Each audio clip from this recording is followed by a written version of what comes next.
So let me start at the very beginning.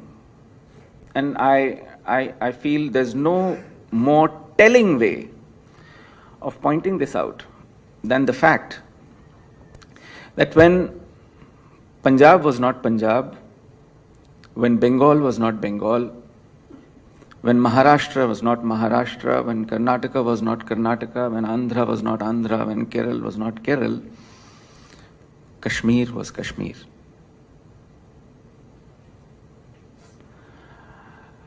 We as Kashmiri Hindus use an almanac, what in Sanskrit is called Panchang, of which 5093rd year is running. So it is that time in continuity. Every year we publish that year's almanac. In Kashmiri we call it Jantri. It is about the dates, the key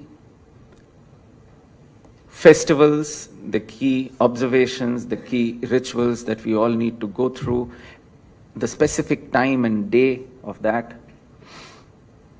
And it is part of our elaborate timekeeping, what in Sanskrit is called Kala Ganana, which a whole host of communities across the country do in their respective geographies, following their own respective Panchang.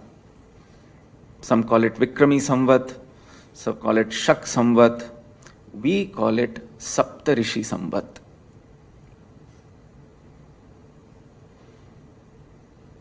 That old is the tradition, going just by the number that this Jantri, this year's Jantri carries. Scratch a little, and I'm told there is actually a Puran about us. It's called Nilmat Puran. This Nilmat Puran starts with a conversation. And this conversation is between Raja Janamejaya and Rishi Vaishampayan. To tell you who Raja Janamejaya was, he was the great grandson of Arjuna. He was the grandson of Abhimanyu. He was the son of Parikshit. That is who Raja Janamejaya was. And who was Vaishampayan? Vaishampayan was the son and the foremost disciple of Veda Vyasa, who wrote Mahabharat. So Raja Janamejaya asks Rishi Vaishampayan, in Mahabharata, armies from across the country came to fight. And to fight for the truth, for the dharma as they saw it, as their kings saw it. But why didn't the army of Kashmir come to fight in Mahabharata? So those who say Kashmir was never part of Bharat should know that Kashmir figured in the context of Mahabharata also, where the armies were expected, but both Pandavas and Kauravas decided not to call the army. And what was the reason? So Rishi Vaishampayan says the reason was that the king of Kashmir was a juvenile, was not adult. And our morality of war dictates that juveniles do not take part in war because they don't know better. They don't have the judgment to choose the right side to pick for the battle.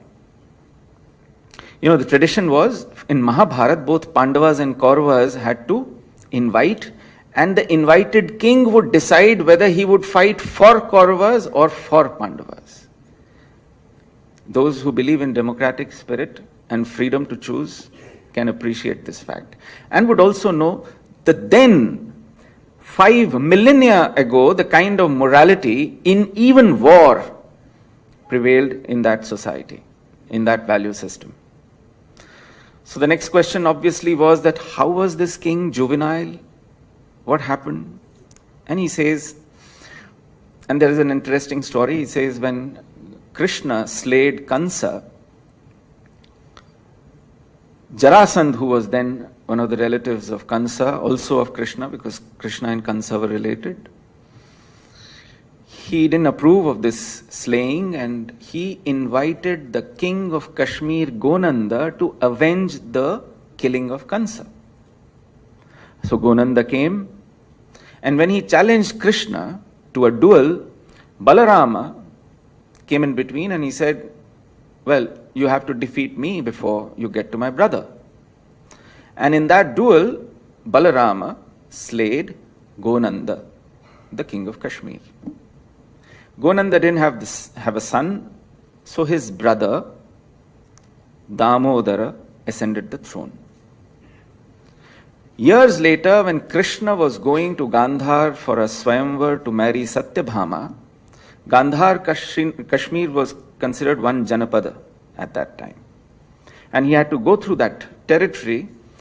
Damodara remembered that my brother was slayed by his brother, and I have an opportunity to challenge Krishna and avenge the killing of my brother.